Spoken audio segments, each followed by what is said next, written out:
설교 시간입니다. 우리 다 같이 일어나서 설교 본문 같이 읽도록 하겠습니다. 고린도후서 6장 14절에서 7장 1절까지 읽기는 달라고합니다.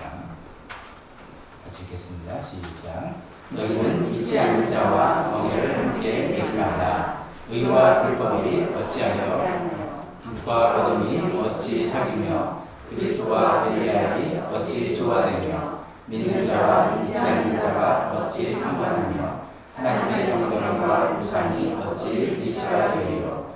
우리는 살아계신 하나님의 성전이라. 이와 같이 하나님께서 이르시되 내가 그들 가운데 거하며 두루 행하며 나는 그들의 하나님이 되고 그들은 나의 백성이 되리라. 그러므로 너희는 그들 중에서 따로 나와고 부정한 것을 만지지 말라. 내가 너희를 영접하여 너희에게 아버지가 되고 너희는 내 자녀가 되리라. 전능하신 주의 말씀이니라 하셨느니라. 그런즉 사랑하는 자들아, 이 약속을 가진 우리는 하나님을 두려워하는 가운데서 거룩함을 온전히 이루어 육과 영의 온갖 더러운 것에서 자신을 깨끗하게 하자. 아멘. 설교에서 잠깐 기도하겠습니다. 하나님 아버지, 하나님께서 우리에게 주신 말씀 다 듣기를 원합니다.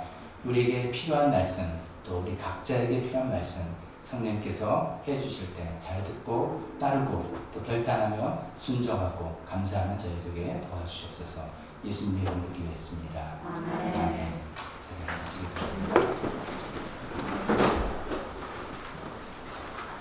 고린도후서를 쭉 읽어보면 참 알려진 말씀, 유명한 말씀, 또 좀 들어본 말씀 참 많이 나옵니다. 자, 오늘 본문의 처음에 시작하는 14절 말씀도 그런 말씀이 아닌가 싶습니다. 믿지 않는 자와 멍에를 함께 매지 말라, 이런 말씀 많이들 들어보셨을 겁니다. 특히 이제 어릴 때부터 교회에서 쭉 성경하고 자라는 분들은 많이 들으셨을 겁니다. 이 말씀을 들으면서 뭘 얘기하는 건가 이런 설명도 들으셨을 겁니다. 주로 어떤 경우입니까? 크게 두 가지 경우를 이야기합니다. 첫 번째 결혼에 관한 이야기고 두 번째 사업에 관한 이야기입니다. 믿지 않는 사람과 결혼하지 말아라. 멍에를 갖추면은 그런 운명의 관계를 한 운명이 되지 말아라. 그런 얘기고요. 또 사업할 때도 믿지 않는 사람과 동업을 하지 말아라. 얼마나 돈과 이런 게 얽혀 있느냐라는 그런 얘기를 들으셨을 겁니다.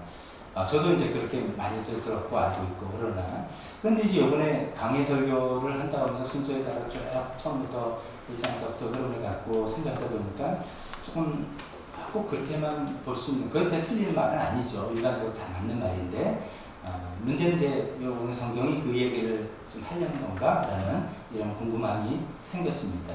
근데 현실적으로 이제 보면은 이미 믿지 않은 분들과 결혼하셨던 분, 또 결혼하고 계신 분들 많이 있잖아요. 그럼 어떻게 합니까? 지금 당장 되었습니까? 그런 것도 안 되고, 또 믿지 않은 분과 결혼했지만 너무나 감사하게도 또 믿는 분이 되어서 부부가 함께 신앙생활 잘하고 있는 그런 케이스도 또 많이 있지 않습니까? 그런 거.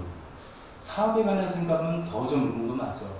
사업을 할 때 이제 동업 파트너를 찾을 때 신앙을 보고 찾는 사람은 없잖아요. 당신 기독교냐, 계신거냐, 이렇게 같은 조건 이런 거 보고 사업 파트너를 찾는 사람이 어디 있겠습니까? 사업은 제가 잘 모르긴 해도 일단 마음과 비전을 같아야 되고 신의가 있는 사람이어야 되고 그다음에 저 사람 사업적인 능력이 내가 없는 능력을 그 사람을 보완할 수 있는, 그래서 동업을 하는 게 우선이지.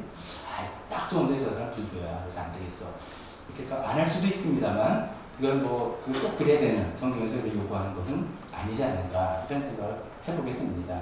그래서 이제 현실적으로 이렇게 생각해 볼 때 이게 이 말씀인가 라는 생각을 해보게 되는데, 이제 문맥을 따라서 본문을 읽다 보면 또 이런 궁금함이 더 생깁니다. 뭐냐면은 왜 갑자기 이런 얘기를 하는가? 왜 갑자기 결혼 이야기, 동업 이야기를 하는 건가? 14절만 딱 떼놓고 읽으면 얼마든지 우리가 이제 그렇게 저렇게 적용을 해볼 수 있습니다. 적용의 뜻은 뭐냐면 어떤 객관적인 뜻을 개인적으로, 주관적으로 생각해보는 거죠. 그렇게 하시는 것은 아무런 문제가 없고 다 개인적으로 적용을 할 수 있습니다만, 객관적으로 이게 그런 뜻인가, 그런 얘기를 하고 있는가를 현재 흐름에 따라서 생각해볼 때 제가 보기에는 조금 생뚱맞은 그런 면이 있어 보입니다. 왜냐하면 우리가 그동안 몇 줄 쭉 살펴봤는데 짧게 5장 정도로 돌아간다면 우리는 그리스도 안에서 새로운 피조물입니다, 이런 얘기를 하잖아요. 그래서 우리가 하나님을 일할 때 새로운 동기를 가져야 한다. 뭐 성취감이라든지 보상이라든지 아니면 의무감, 책임 이런 것도 있지만 그보다는 하나님을 사랑하는 사랑 때문에 일을 합니다. 이런 것도 바뀌어졌고 우리는 또 사람을 평가하는 기준도 달라졌습니다. 섬김이라는 기준으로 새롭게 보게 되었습니다. 그리고 우리에겐 새로운 직분이 주어졌습니다. 어떻게든지 하나님과 세상을 화해시키고 사람과를 화해시키는 화해의 직분. 그래서 그런 의미에서 그리스도의 대사라고 우리가 불려지게 됐습니다. 이런 놀라운 은혜를 받고 이런 은혜를 헛되이 하지 마십시오. 그런 얘기를 하면서 지난주는 우리 삶의 역사적인 힘들고 어려운 삶에서 우리가 그리스도 안에서 역사적인 삶을 살아갈 수 있습니다. 뭐 이런 얘기를 쭉 해왔잖아요. 그러다 갑자기 결혼과 사업은 믿지 않는 사람과 하지 말아라 라는 말이 좀 안 맞는 것 같다는 그런 생각이 드는 것이죠. 그래서 이제 그동안 이제 여러분들이 알고 있는 것도 그냥 갖고 계시되 그걸 오늘은 잠깐 내려놓고 글의 흐름에 따라서 현재 흐름에 따라서 어떤 의미인 것 같은가라는 저의 설명과 해석을 한번 들어보시면 좋겠습니다. 고린도 후서 편지는 어떻게 보면 안타깝게도 사도 바울과 고린도 교인 간의 어떤 갈등, 오해의 산물이죠.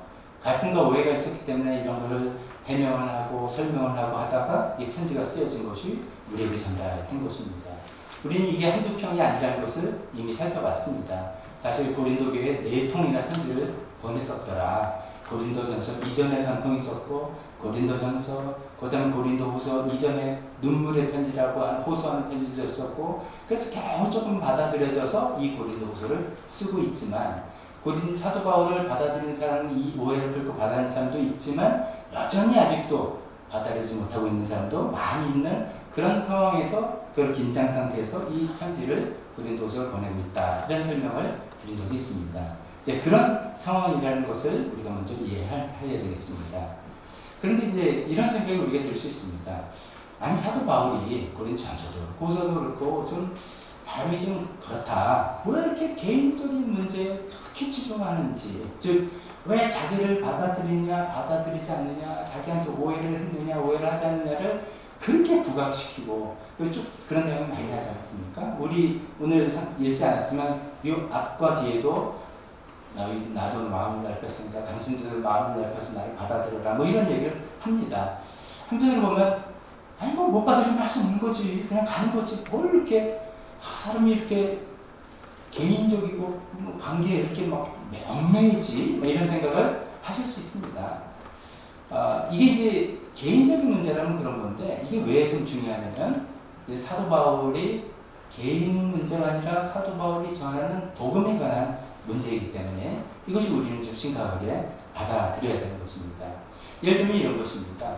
오늘날 이제 우리가 살고 있는 현재는 뭐 우리 교회에서도 저도 최선을 다해서 올바른 말씀을 전하고 하려고 애를 쓰고요. 또 그런 교회가 또 얼마나 세상에 많이 있습니까? 그래서 우리가 TV나 기독교 방송이나 유튜브나 라디오나 여러 가지 매체를 통해서도 정말 올바른 하나님의 말씀 또 나에게 만날 말씀을 들을 수 있는 기회가 있는 거죠. 이게 이제 올바른 복음이랄까 정통 복음이랄까 이런 것이 좀 많이들 소개되고 많이 알려져 있는 그런 거죠. 물론 그 중에는 또 위험한 사상, 잘못된 가르침 있습니다만은 올바른 것도 많이 있다는 뜻입니다.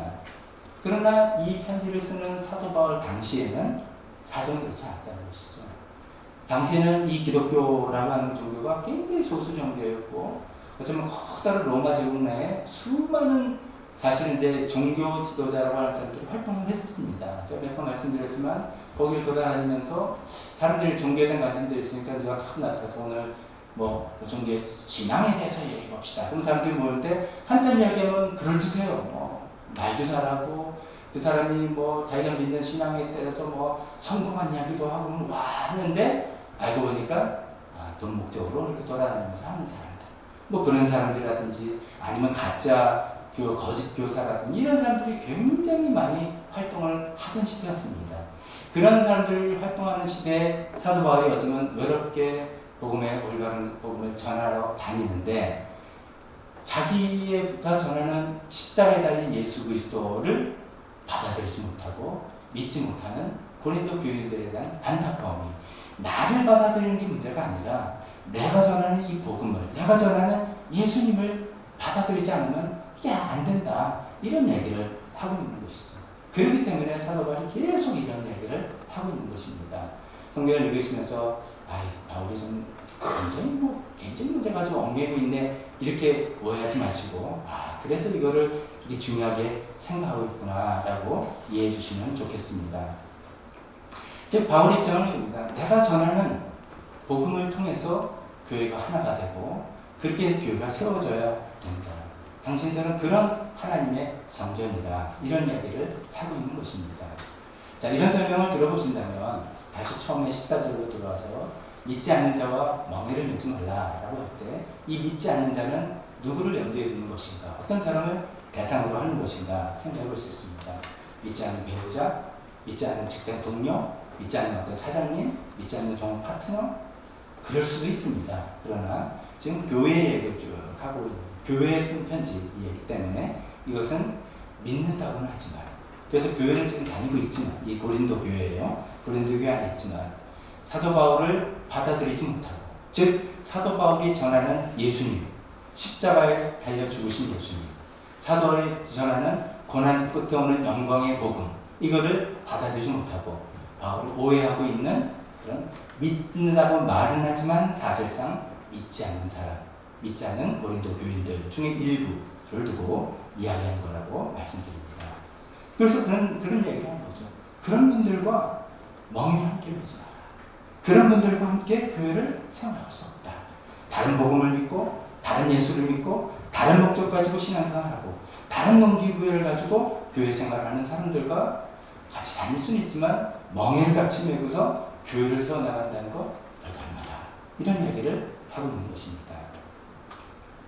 이것은 이제 멍해를 맨다는 의미를 더 이해할 때, 생각해 볼 때 더 분명해집니다. 여기서 이제 바울이 믿지 않는 자와 멍해를 매지 말라, 이 표현은 뭐 일반적으로 우리가 다 쓸 수 있는 표현입니다만 이제 아마 구약에 있는 말씀을 염두에 두고 이야기했을 것입니다. 신명기 22장 10절에 여러 이제 율법 조항 중에 이제 이런 내용이 있습니다. 당신들은 소와 나귀에게 한 멍에를 메어 밭을 갈지 마십시오 라고 얘기했습니다. 그러니까 이건 문자적으로 소, 나귀 안 돼 이렇게 생각할 게 아니라, 왜 이렇게 생각하면 체급이 다른 거예요. 급이 다르니까 소는 이만큼 크고 나귀는 뭐 또 다른 유용성이 있지만 또 체급이 다르니까 같이 멍에를 메면서 끌 수가 없다는 것이죠.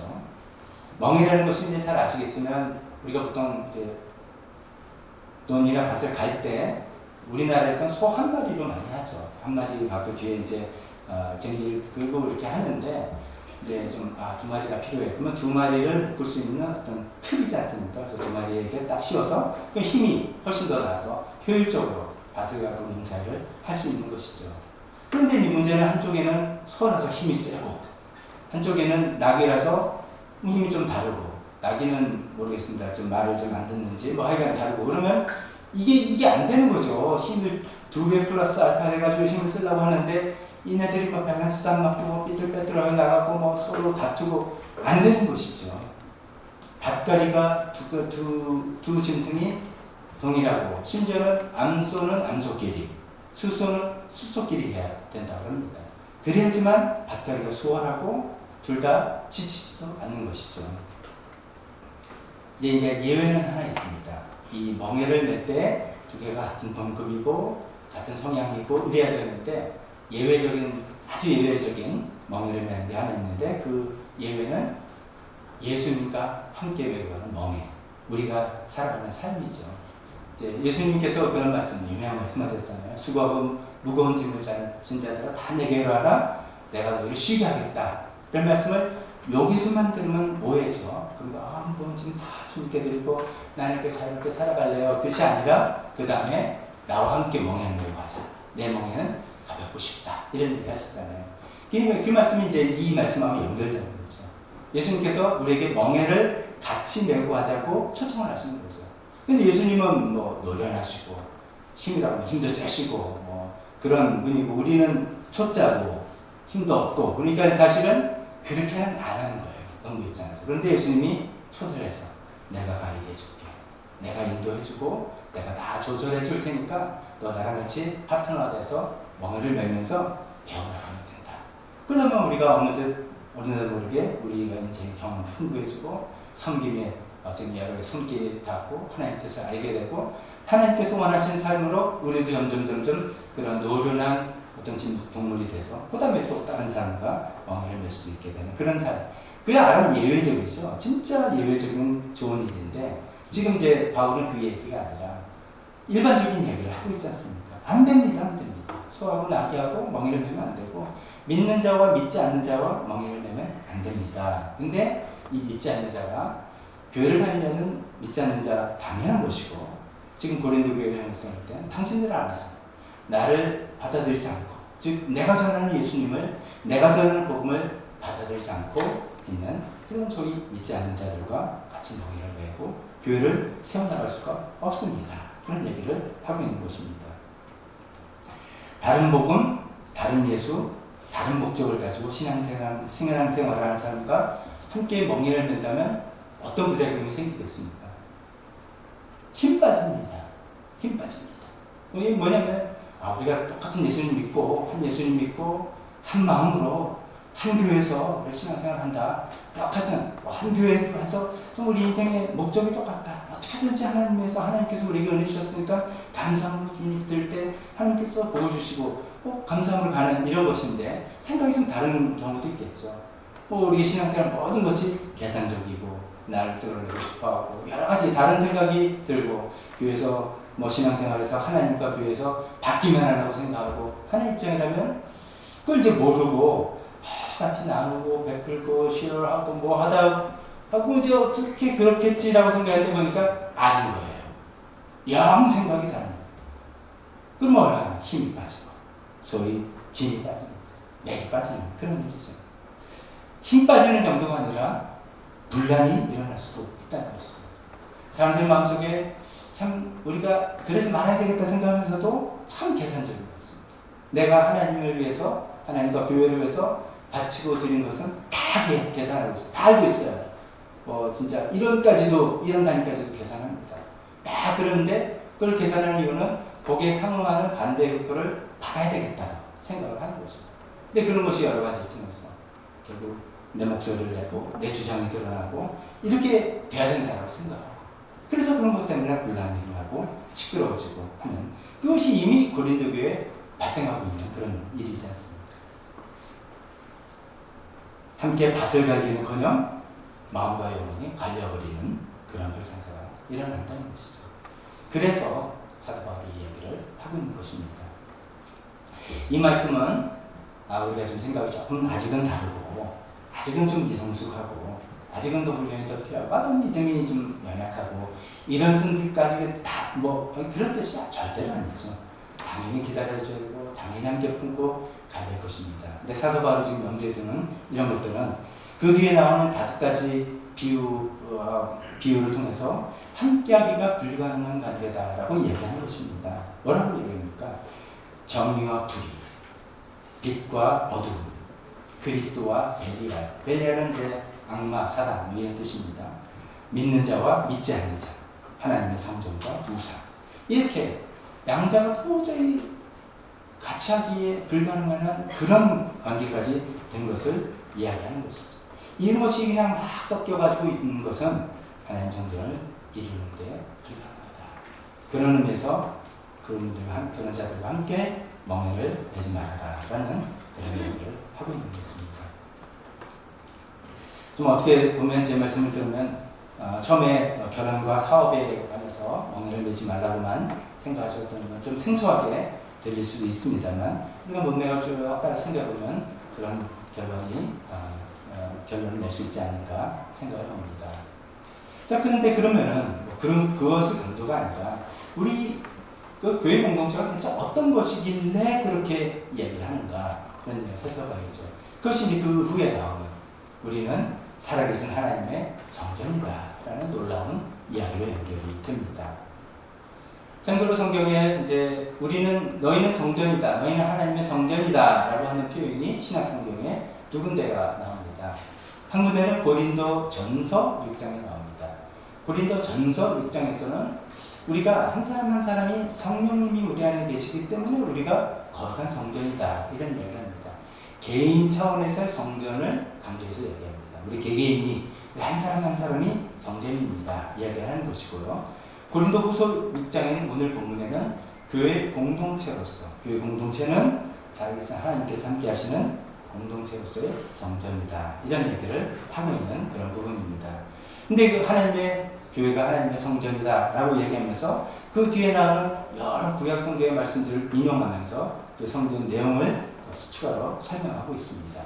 그것을 읽어볼 때 우리가 이제 이렇게 읽었으면 좋겠습니다. 아, 이것은 고대 이스라엘 백성들에게 하신 약속인데 나중에 살펴보겠지만 예수 그리스도를 통해서 우리에게 주신 약속이다. 그렇기 때문에 이 약속의 내용이 지금 우리 교회, 우리와 함께 우리에게 주시는 약속이다 생각하면서 들어보시면 좋겠습니다.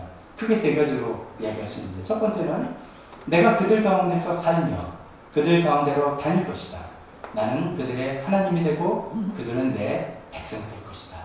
이런 약속을 하나님께서 주셨습니다. 이스라엘 백성들에게 주셨고 우리에게 예수님을 통해서 교회에게 주신 것입니다. 하나님께서 우리 가운데 살고 계시다. 그 뜻은 하나님께서 우리 이 건물 안에만 계신다는 뜻은 절대로 아니죠. 우리가 개개인이 사랑하는 교회이기 때문에, 교회이기 때문에 우리가 가정에 있을 때 우리 가정이, 우리가 직장에 있을 때 직장이, 사회에서 사회에 다 포함되는 말씀입니다. 하지만 우리가 교회 공동체로 모였을 때 특히나 더 그런 것이죠. 하나님께서 이곳에 함께 계신다고 또다시 약속을 하시죠. 그래서 우리가 모여서 예배하는 것 아니겠습니까? 그리고 나는 그들의 하나님이 되고 그들은 내 백성이 된다. 하나님의 표현이 어쩜 좀 신앙적인 종교적인 용어라면 우리 쉽게 말하면 주인이 된다. 하나님이 주인이시다. 하나님이 이 교회의 주인이시고 그래서 이 교회를 이끌어 나가실 것이고 책임져 나가실 것이다.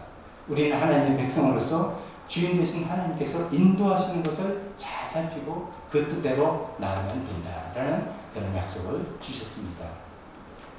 두 번째는 어떤 약속을 주셨냐면 그러므로 라고 하면서 너희는 그들 가운데서 나오너라. 그들과 떨어져라. 부정한 것을 만지지 말아라. 라고 얘기하고 있습니다. 이 말씀은 제가 이게 구약의 어느 성경이 인용이다 이런 얘기는 굳이 하지 않겠습니다. 성경이 그 뒤에 제가 나오고 있기 때문이죠. 근데 이 그러므로라고 하는 두 번째 약속은 이스라엘 백성들이 바벨론으로 포로로 잡혀가는 상황에서 주신 말씀입니다. 즉 그렇기 때문에 그들 가운데서 나오라고 하는 그들과 부정한 것을 만지지 말라는 그 부정한 것은 되게 그 처음에 그 말씀을 주셨을 때는 바빌론에 있는 많은 우상들이에요. 그들이 이스라엘 땅에 있다가 포로 잡혀서 바벨론에 가보니까 바벨론은 더 휘황찬란한 거예요. 우상해도 삐까번쩍하고요. 그 나라 도시가 근사하고 거기에 금은보화가 많고 그러니까 눈이 다 휘둥그레 해주고 이야 이런 부귀영화를 주는 그 신이 참신이 아닌가라고 하는 것을 부정하는 것이라고 지금 이야기하는 것입니다. 근데 이 말씀을 사도 바울은 고린도 교회에게 주면서 어떤 이야기를 하냐면 그들에게 떨어져 나오라 할 때 로마 시대의 그 휘황찬란한 그 물질 문명과 그 사회 그런 것을 염두에 두고 있습니다. 또 동시에 그 당시에 많이 잘못되어 있었던 거짓 복음, 예수님을 믿는데 영광만 있다라고 하는 복음입니다. 예수님을 믿을 때 우리가 고난의 십자가 후에 영광이 있다는 것을 사도 바울은 이야기하는데 그런 거 없고 나를 봐 라고 하면서 예수님 믿으면 이렇게 잘 되는 것만 있어 라고 설명하는 그런 거짓 복음, 가짜 복음. 예수님 믿을 때 내 행위로 구원을 얻는 것이다 라고 하는 행위 구원에 관한 이야기들, 그런 모든 것들을 이야기하고 있는 것입니다. 우리 시대에는 이 부정한 것이 뭔가, 이거는 제가 마지막으로 생각을 해보겠습니다. 그러나 하나님께서 우리의 주인이 되실 테니까 너희들은 이 부정한 것에서 떨어져 나와서 거룩한 공동체가 되라 라고 이야기하는 것이죠. 세 번째 인용문은 그렇게 나는 너희의 아버지가 되고 너희는 내 자녀가 될 것이다 라고 얘기하고 있습니다. 이 말씀은 이제 성경을 조금 더 수하신 분들은 이거 원래 다윗에게 준 약속인데 라고 금방 캐치하실 것입니다. 사무엘하 7장에 다윗이 이런 일이 있었죠. 하나님 저는 이제 나라 통일하고 내가 이제 왕궁에 살다 보니까 하나님께 좀 죄송한 마음이 드네요. 하나님은 천막에 계시니까 제 마음에 안 됐으니까 성전 건물을 지어드리고 있습니다 라고 했더니 하나님께서 그 마음은 받으셨지만 너는 아니다 라고 하면서 네가 나를 위해서 집을 세워줄 게 아니라 내가 너의 집을 세워주마. 너의 집, 즉 너희 후손들을 왕조로 만들어주고 너희 후손들을 영원한 왕조로 만들어주겠다 그런 약속을 하신 거죠. 거기에 다윗이 감격해서 하나님 제가 무엇이든가 이렇게 감격하는 장면이 있습니다. 그러면 이제 그 내용이 그러면 다윗 왕과 이스라엘 나라 이렇게만 되는 건가 하면 그렇지 않다는 것이죠. 다윗의 후손으로 오신 예수님을 통해서 우리 모두에게 이 약속이 주어집니다 라는 그런 내용을 이야기하고 있는 것입니다. 그래서 사도 바울이 이 말씀을 약간 변형을 해서 이렇게 얘기하죠. 나는 너희의 아버지가 되고 너희는 보통은 처음에는 내 아들이 될 거다 라고 얘기한 것을 내 자녀가 될 것이다, 내 아들과 딸이 될 것이다 라고 해서 우리 모든 교회 공동체 사람들을 이야기하는 것이죠. 다윗에 대한 약속인데 어떻게 우리한테 오는 겁니까? 그거는 우리가 이미 살펴봤습니다. 고린도서 1장 20절에 그때 막 아멘 막 연습했던 거 기억나십니까? 이런 말씀 때문에 있죠. 하나님의 모든 약속은 그리스도 안에서 뭐가 됩니다? 뭐가 됩니까? 예가 되고 예스가 되고, 근데 예수님께만 예스 된 것이 이렇게 아니라 우리도 그리스도로 말미암아 우리는 뭐 하면서 아멘 하면서 그 예수님을 통해서 성취됐던 모든 하나님의 약속이 다 우리의 것이 된다. 그렇기 때문에 것이죠. 다윗에게 한 약속, 다윗의 후손인 예수님께 이루어진 것이고 우리가 아멘을 해서 그 약속이 우리에게 이루어서 하나님이 진짜로 우리의 아버지가 되신다. 우리는 이런 놀라운 약속을 하고 있다. 하나님의 거룩한 성전, 예배만 드리고 제사만 드리고 뭐 갖다 바치기만 하고 그런 것이 아니라 하나님께서 우리 함께 계시고 이곳에 살아 계시며 하나님 우리 주인이 되시고 우리는 거의 백성이시고 하나님 우리 아버지시고 우리에게 자녀다. 그러니까 우리는 부정한 것을 떠나서 순수한 믿음으로 가지고 살아가고 그런 마음으로 교회 공동체를 세워나가보자 라는 이야기를 하고 있는 것입니다. 우리가 세워야 될, 우리가 벗어나야 될 부정한 것, 만지지 말아야 될 부정한 것, 우리 시대는 뭔가 나중에 말씀드리겠다 했는데 그것을 좀 이야기해 보겠습니다. 하나님께서 이렇게 놀라운 약속을 교회 공동체에게 해주셨는데 그럼 우리가 그 약속을 받은 우리로서 우리가 만지지 말아야 될 부정한 것, 떨어져야 될 그들이라고 하는 것들이 뭘까라고 우리 시대에 맞게 한번 몇 가지를 생각해 보았습니다. 첫 번째는 역시 행위 구원이 아니라 믿음으로 구원받는다는 것을 붙들어야 된다는 것입니다. 행위 구원 이런 것이죠. 이것이 이제 좀 이런 생각이 듭니다. 우리가 아직 양심이 아예 없는 분들은 좀 예외인 것 같고요. 사람마다 양심이 있기 때문에 그 맹목으로 뭐를 이렇게 내가 이렇게 받는다는 게 좀 부담스럽습니다. 그러니까 뭔가 답례를 하고 뭔가 갚아내고 뭔가 그래서 내가 좀 떳떳해지기를 바라는 게 있습니다. 우리가. 그거는 이제 우리가 사람들과 사이에서는 뭐 예절이라고 할 수 있죠. 뭐 이런 거 주면 고맙다 그러고 또 기회 되면 또 답례도 하고 그래야지 주고받고 정도 쌓이고 사실 그런 것이 마땅한 것이죠. 근데 문제는 하나님과 우리 가운데서도 그렇게 하려는 성향이 있다는 것이죠. 하나님께 뭔가를 갚아내려고 하는 것입니다.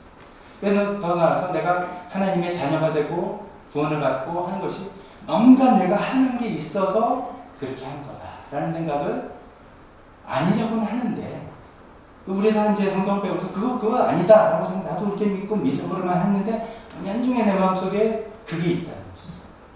그래서 아까 제가 말씀드린 거죠. 계산적. 하나님 가운데서도 계산적.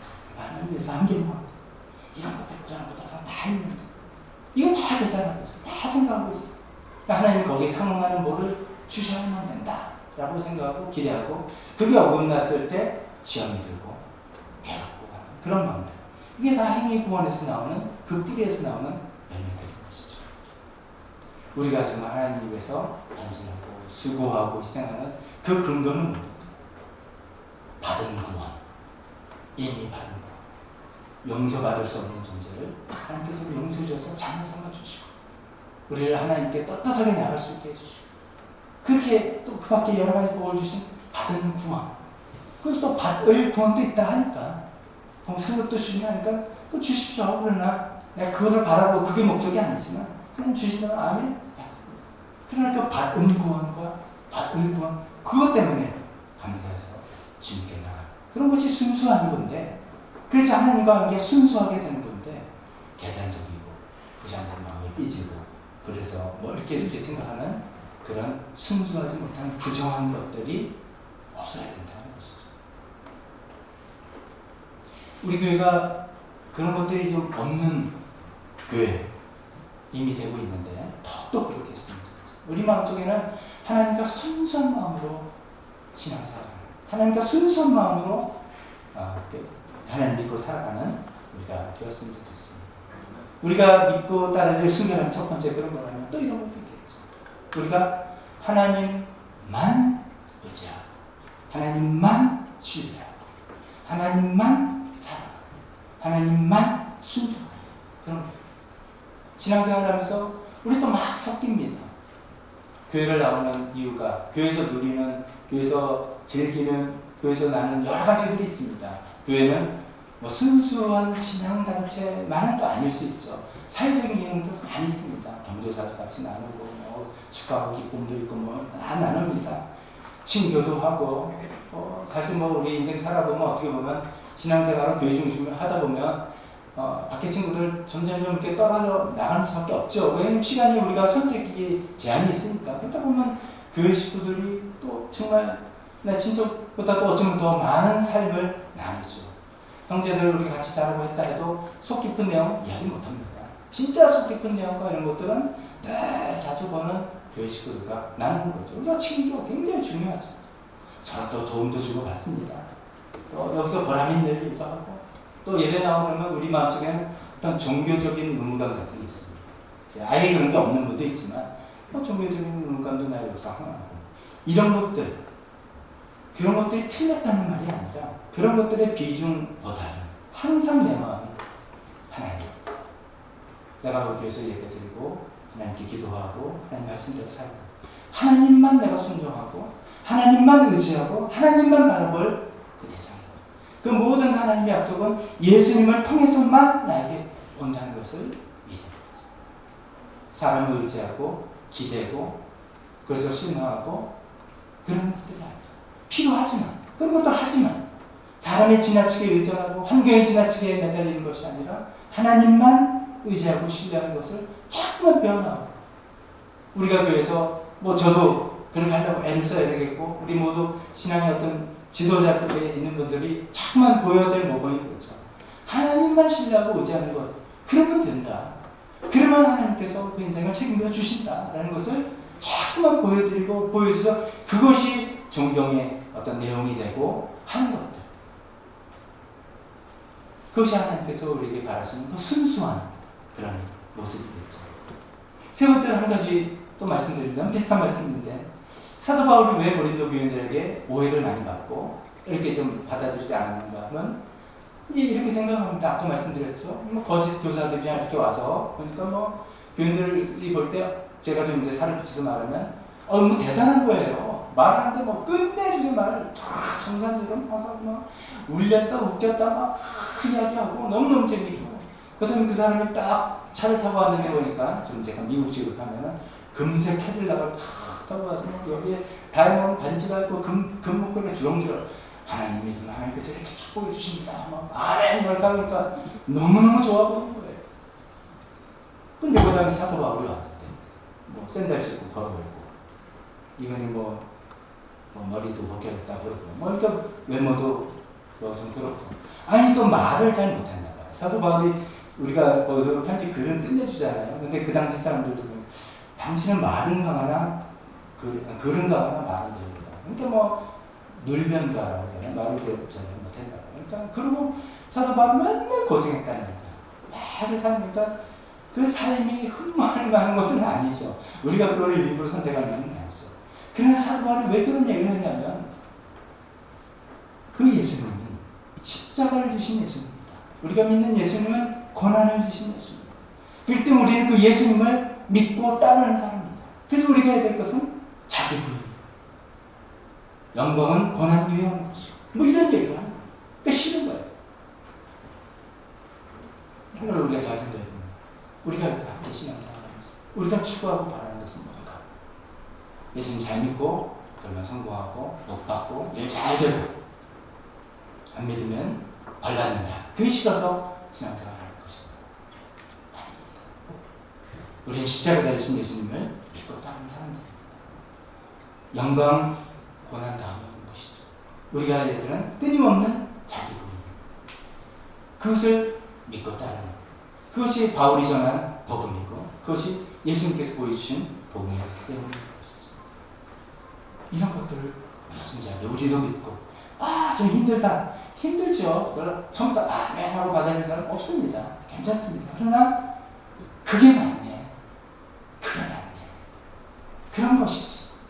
라고 해서 조금씩 자기를 내려놓고 따라가는 그런 마음. 그런 것들이 순수한 마음이죠. 말씀을 정리해 보겠습니다. 사도 바울은 믿지 않는 자와 멍에를 매지 말라라는 말이 우리가 개인적으로 적용할 때 얼마든지 결혼이나 사업에 대한 이야기도 적용하실 수 있습니다. 그러나 현재 흐름상 이것은 올바른 복음을 가지지 않는 자들과 교회를 함께 세워나가는 것은 불가능하다. 이런 얘기를 하는 것이죠. 올바른 믿음, 순결한 믿음. 하나님께서 우리의 아버지가 되시고 우리의 주인이 되시니까 부정한 것에서 빠져나와서 하나님만 믿고 의지하는 그런 순수한 믿음을 다시 한번 확인하자라는 얘기를 하고 있습니다. 저는 오늘 말씀을 좀 거꾸로 좀 해서 마지막 말씀을 드려보려고 합니다. 믿지 않는 자와 멍에를 함께 매지 말라고 하는데 거꾸로 긍정을 바꾸면 우리는 이런 마음, 순수한 하나님의 믿음으로 교회에서 함께 멍에를 매어가 봅시다.